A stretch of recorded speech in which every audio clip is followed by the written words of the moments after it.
Hi all, welcome back. പഴം വെച്ചിട്ട് നല്ല ഹെൽത്തി ആയിട്ടും ഈസി ആയിട്ടും ഉണ്ടാക്കാൻ പറ്റുന്ന ഒരു സ്നാക്കാണ് ഞാൻ കാണിക്കുന്നത്. അപ്പോൾ അത് ഉണ്ടാക്കാനും വേണ്ടിയിട്ട് നമ്മൾ പുഴുങ്ങലരി, ഒരു കപ്പ് പുഴുങ്ങലരി ഇളം ചൂടുവെള്ളത്തിൽ കുതിർത്തെടുത്തിട്ടുണ്ട്. ഒരു കപ്പൊന്നും വേണ്ട, അരക്കപ്പ് മതി. അതിൻ്റെ കൂടെ ഒരു അരമുറി തേങ്ങയും അരമുറി ഉള്ളിയും കുറച്ച് ചെറിയ ജീരകവും വലിയ ജീരകവും അതുപോലെ തന്നെ ഒരു ഏലക്കായും ആവശ്യത്തിനുള്ള ഉപ്പ് ഇട്ടിട്ട് ഒന്ന് അരച്ചെടുക്കുക. അരച്ചെടുത്ത മാവിലേക്ക് 1-2 ടേബിൾ സ്പൂൺ നമ്മൾ അരിപ്പൊടി ഇട്ടിട്ട് ഒന്ന് കുഴച്ചെടുക്കുക. നല്ല ഹെൽത്തി ആയിട്ടുള്ള ഒരു സ്നാക്കാണ് കേട്ടോ. കഴിക്കാനും നല്ല ടേസ്റ്റാണ്, ഉണ്ടാക്കാനും നല്ല എളുപ്പമാണ്. പഴം കിട്ടുമ്പോൾ എല്ലാവരും ഒന്ന് ട്രൈ ചെയ്ത് നോക്ക്. അപ്പോൾ അതിന് ശേഷം ഞാൻ പഴം എടുത്തിട്ട് നന്നായി വാഷ് ചെയ്തെടുത്തിട്ടുണ്ട്. നന്നായിട്ട് വാഷ് ചെയ്യണം. നമ്മളിതിൻ്റെ തൊലി കളയാതെയാണ് കുക്ക് ചെയ്തെടുക്കുന്നത്. അപ്പം പഴം നന്നായിട്ട് വാഷ് ചെയ്തിട്ട് ഞാൻ വീഡിയോ കാണുന്ന പോലെ ഒന്ന് വരയിട്ടെടുക്കുക. 3 സൈഡും നന്നായിട്ട് ഉള്ളിലെത്തുന്ന വിധത്തിൽ വരയിട്ടെടുക്കുക. അതിന് ശേഷം ആ വര ഒന്ന് ഇതുപോലെ ആക്കി എടുത്തിട്ട് നമുക്ക് മാവ് അതിലേക്ക് നിറച്ചെടുക്കാം കേട്ടോ. പഴത്തിൻ്റെ ഉള്ളിൽ ഈ മാവ് ഒന്ന് നിറച്ചെടുക്കുക. ഈ മാവ് നല്ല ടേസ്റ്റാണ് കേട്ടോ. നമ്മൾ ചെറിയ ജീരകം, വലിയ ജീരകം, ഏലക്കായും തേങ്ങയും ഉള്ളിലൊക്കെ കൂട്ടി അരച്ചത് കൊണ്ട് നല്ല ടേസ്റ്റാണ്. അപ്പോൾ ഈ മാവ് ഒന്ന് പഴത്തിൽ 3 സൈഡും നിറച്ചെടുക്കുക കേട്ടോ. നമ്മളെ കണ്ണൂർ മാത്രം കിട്ടുന്ന ഒരു സ്നാക്കാണ് കേട്ടോ. കണ്ണൂർക്കാരെ പഴം നിറച്ചാണിത്. നമ്മൾ 2 വിധത്തിലാണ് പഴം നിറക്കുക.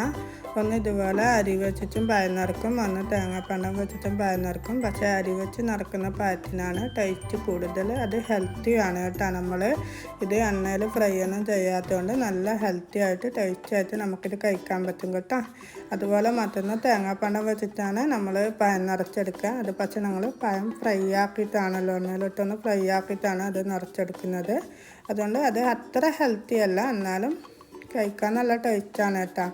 അപ്പോൾ ഇത് നമ്മളെ കണ്ണൂർക്കാർക്ക് മാത്രം അറിയാവുന്ന ഒരു പഴം നിറച്ചാണ് കേട്ടോ. നമ്മൾ പുറത്തെവിടെയും കിട്ടൂല, കണ്ണൂർ മാത്രം. കണ്ണൂരെന്ന് എല്ലായിടത്തും ഇത് അറിയൂല കേട്ടോ. ചിലയിടങ്ങളിൽ പഴം നിറച്ചെന്ന് പറയുമ്പോൾ അവരുടെ മനസ്സിലേക്ക് വരുന്നത് മറ്റേ തേങ്ങാപ്പണം വെച്ചിട്ടുള്ള പഴം നിറച്ചായിരിക്കും. പക്ഷേ നമ്മളെ കണ്ണൂർക്കാരൻ്റെ ഒരു എന്താ പറയുക, സ്വന്തം കടിയാണ് കേട്ടോ ഇത്.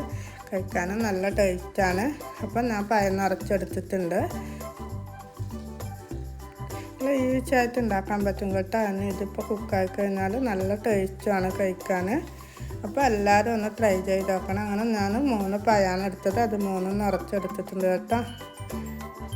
അപ്പോൾ അതിന് നമുക്ക് ഈ പഴം ഒന്ന് വേവിച്ചെടുക്കണം. വേവിച്ചെടുക്കാന്ന് വെച്ചാൽ നമ്മൾ അരി ഒന്ന് വെന്ത് വരണം. പഴം എല്ലാവർക്കും അറിയുന്നല്ലോ, പഴം പെട്ടെന്ന് ഇതായിട്ട് വരും. പക്ഷെങ്കിൽ നമ്മൾ അരി ഒന്ന് വെന്ത് വരണം. അതിന് വേണ്ടിയിട്ട് ഇതുപോലെ ഒരു അപ്പച്ചട്ടിയിൽ വെച്ചെടുക്കുക. ഒരു 20-25 മിനിറ്റ് കൊണ്ട് പഴം ഒന്ന് കുക്കായി വരും കേട്ടോ.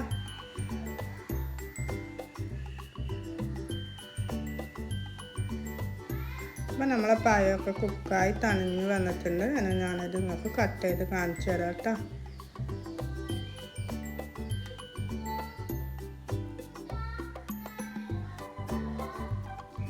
നമുക്കൊരു 2-3 പഴം നിറച്ചാൽ തന്നെ ഒരുപാട് കഴിക്കാനുണ്ടാവും. അതുപോലെ തന്നെ വേഗം വയറും നമുക്ക് നിറയും കേട്ടോ. അത് കഴിക്കുമ്പോൾ തന്നെ വയറ് വേഗം ഫില്ലായ ഒരു ഫീല് നമുക്കുണ്ടാവും. നമുക്ക് വിശപ്പ് നന്നായിട്ട് മാറി ഒരു പഴം നിറച്ച് കഴിക്കുമ്പോൾ. അപ്പോൾ ഇതിങ്ങനെ കട്ടാക്കിയിട്ടാണ് കേട്ടോ നമ്മൾ കഴിക്കുക. നല്ല ടേസ്റ്റാണ്, കാണാനും നല്ലൊരു മൊഞ്ചാണ്, കഴിക്കാനും നല്ല ടേസ്റ്റാണ്. ഹെൽത്തി ആയിട്ടുള്ളൊരു സ്നാക്കാണ്. അപ്പോൾ പഴം കിട്ടുമ്പോൾ എല്ലാവരും ഒന്ന് ട്രൈ ചെയ്ത് നോക്കുക. എന്നിട്ട് നിങ്ങളെ അഭിപ്രായങ്ങൾ കമൻറ്റിലൂടെ അറിയിക്കുക കേട്ടോ. നല്ല മക്കളൊക്കെ സ്കൂൾ വിട്ട് വരുന്ന ടൈം നല്ല ഹെൽത്തി ആയിട്ട് ഉണ്ടാക്കി കൊടുക്കാൻ പറ്റുന്ന ഒരു സ്നാക്കാണ്. അതുപോലെ തന്നെ കഴിക്കാൻ നല്ല ടേസ്റ്റാണ് കേട്ടോ. നിങ്ങൾ എന്തായാലും ഒന്ന് ട്രൈ ചെയ്ത് നോക്ക്. മസ്റ്റ് ട്രൈ എന്ന് വേണേൽ പറയാം. അപ്പോൾ ഇന്നത്തെ വീഡിയോ ഞാനിവിടെ വൈൻഡപ്പ് ചെയ്യാണ്. Take care, bye bye.